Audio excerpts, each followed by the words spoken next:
Trúc Ly đây. Tối rồi, mình nói chuyện thật một chút nhé.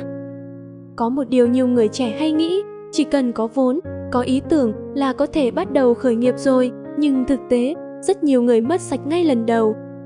Không phải vì họ dở, mà vì họ đi quá nhanh, thấy người khác bán được là làm theo, dồn hết tiền vào một lần, không thử, không đo, cũng không giữ đường lui, đến lúc không bán được, chi phí vẫn chạy, tiền cạn dần, là dừng luôn.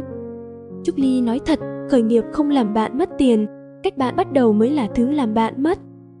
Nếu bạn đang chuẩn bị làm, thì làm nhỏ thôi, bán thử trước, sai ở quy mô nhỏ còn sửa được, và luôn giữ lại tiền để mình còn cơ hội đi tiếp. Bạn không cần thắng ngay từ đầu, bạn chỉ cần đừng bị loại khỏi cuộc chơi. Nếu tối nào bạn cũng cần một người nhắc mình tỉnh táo hơn một chút, Trúc Ly vẫn ở đây.